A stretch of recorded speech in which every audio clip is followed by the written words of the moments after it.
Di ba sinabi ko naman sa'yo wala kaming relasyon nun? Huwag mo akong gawing tanga! Nakita ko kung ano nakita ko. At nakita ko yung mga palitan yung landian ninyo sa text. Alam mo ba kung ano yung pakiramdam ko ngayon? Alam mo kung ano yung nararamdaman ko? Pakiramdam ko, ang lit-lit ko! Ang pangit-pangit ko! Wala lang akong halaga sa'yo! Kapal-kapal ng mukha ko! Pinakapalan ko yung mukha ko lahat na naman ng klase pangungutang ginagawa ko! Kahit minumura na ako ng mga pinagkakakutangan ko! Lahat na ng klaseng mga beauty contest na sinalihan ko na mapunan lang yung mga pagkukulang mo sa pamilyang to! Bakit? Ha? Hinihingi ko ba sa'yo yun? Bakit sa tingin mo ba mabubuhay tayo ng kakarampot na kinikita mo? Sana ako na lang ang naging lalaki sa pamilyang to. Ako na lang sana nag-abroad para hindi naghihirap yung mga anak ko. Alam mo ikaw? Ha? Akala mo kung sino ka eh. Akala mo kung sino kang dakilang ina. Pero ang totoo, nagre-reklamo ka naman talaga eh. Dahil di matamasa yung mga kapritsyo mo. Tanggalin mo na ang pagiging asawa ko. Pero huwag mong tatanggalin sa akin ang pagiging ina sa mga anak ko.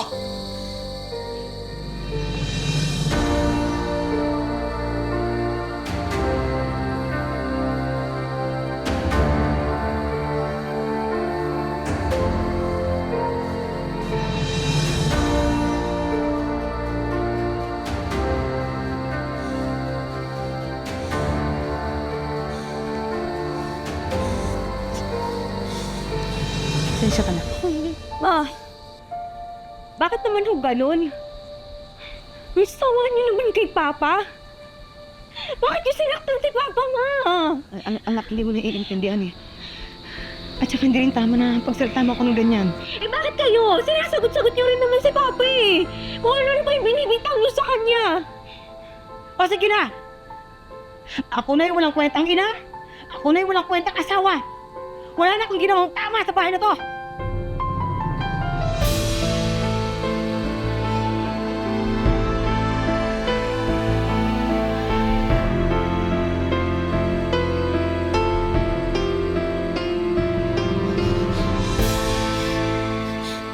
Yung babae na yon, siya pa raw ang nagugulo sa'yo. Ayun po, Tita Mel, magulo talaga po yun. Ever since na nakilala niya ako, nung high school pa yun, nanggugulo na talaga yun. Sinusugod ako sa school. Hanggang sa may anak na kami, hanggang ngayon, hindi pa rin kami, ewan ko doon kung ano ba talaga purpose niya, manggulo ba talaga or sisirain kami. Malaki po yung epekto niya sa mga anak kasi yung mga bata, hindi pa siguro nila naiintindihan yung sitwasyon. Hanggang sa na-realize ko na lahat, pagod na rin po siguro ako sa kakaisip na hinayaan ko na lang kung ano yung magiging nito, bahala na si Lord.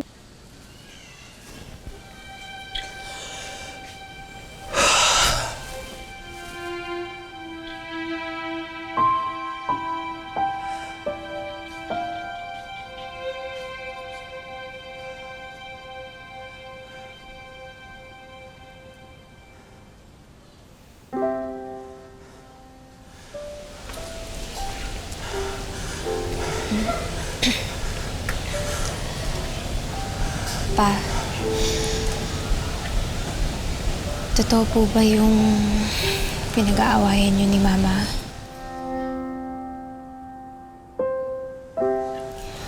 Totoo po ba na niloloko niyo siya?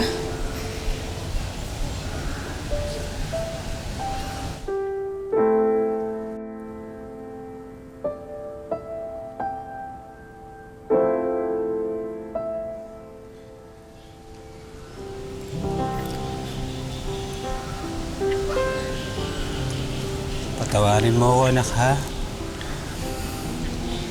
Nagkamali yung papa eh.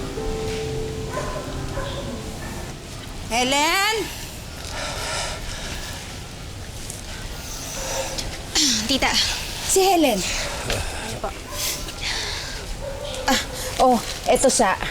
Ito yung gown na pinagawa para sa'yo ng mama mo. Ayan yung swerteng gown niya na yellow. Pinasira niya para may gamitin ka sa school performance mo. Tita, ano pong gagamitin ni Mama? Etong gown na gawa sa dyaryo. Maganda naman, di ba? Ang bongga. Oh. Asan na ba si Helen?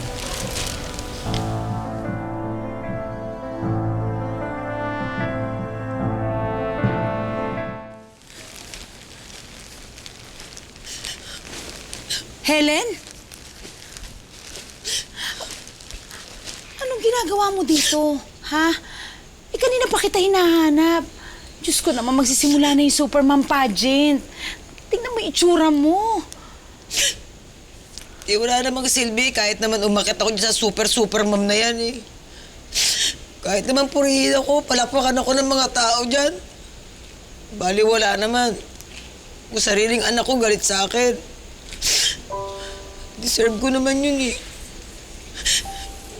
Hindi ko sila mabigyan ng magandang buhay, ng masayang pamilya. Ate, hindi ako supermom. Ang supermom hindi napapagod. Hindi sumusuko, hindi nauubos. Ate, ako, ubos na ako. Ubos na ako, ate. Ayoko na.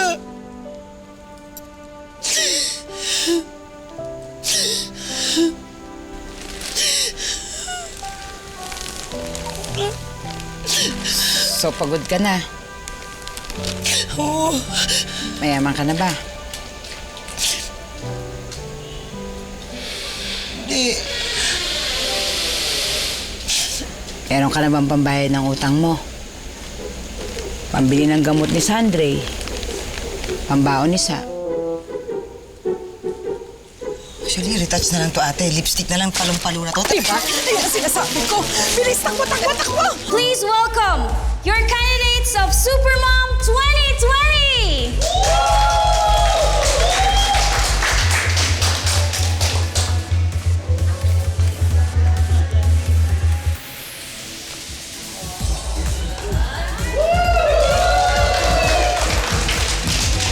Representing in front of you, a mother of three, an Angeline Morales Magtanggol from the Walakat Pampanga!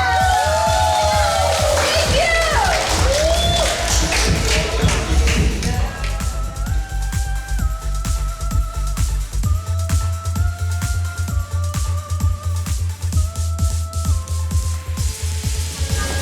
Standing in front of you, my name is May Velasco and I'm from Valenzuela City.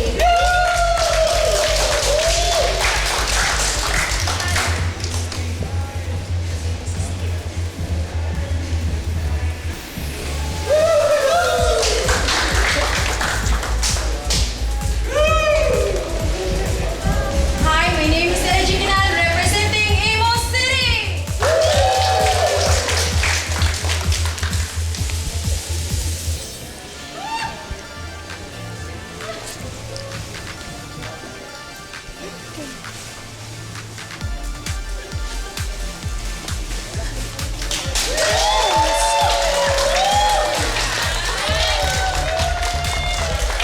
Good evening!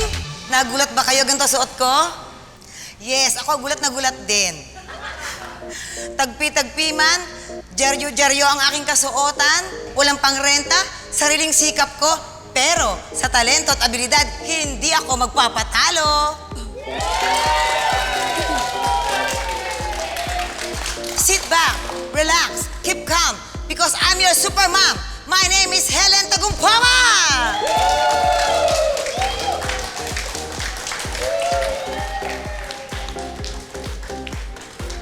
Magkano ang pinakamalaking panalo mo?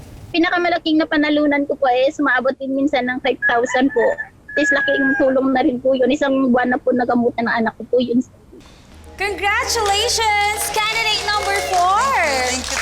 I won. The crowd loves you. Oh, I love the crowd too. Mukhang naiiba yata ang suot mo. Ay, bet mo ba? Bibigay ko sa'yo mamaya. Ganda, no? Ay, hindi. Actually talaga, itong gown na to, hindi talaga ito dapat para dito eh. Nagkataon kasi yung anak ko, meron din siyang program sa school at kailangan niya ng gown. Kaya yung gown ko na sana yung susuotin ko dito, pinasira ko yun, pinagawa ko ng gown para sa kanya. So, talaga, pag nanay ka, talagang a-adjust ka, di ba? Para sa mga mahal mo, lalong-lalo na sa mga anak mo. Di bali nang ako yung sira-sira, basta yung anak ko buo at maganda. And your question is? Ay, hindi pa ba yun? Not yet.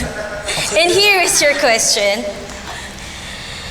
Saan ba humuhugot ng lakas ang isang supermom? Alam mo, kanina papunta ako dito, umiiyak talaga ako. Di ko alam kung saan ako kukuha ng sagot sa katanungan. Tinanong ko si God, saan ba ako kukuha at uhugot ng lakas?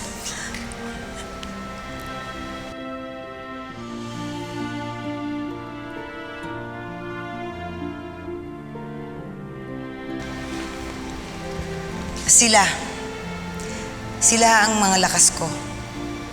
Sila rin ang kahinaan ko, pero sila rin ang kapangyarihan ko.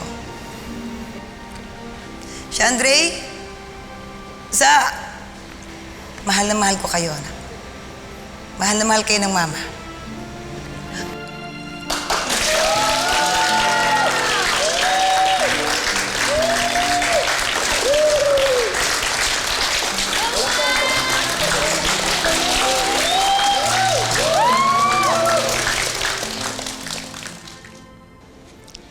And 2020 Supermom is...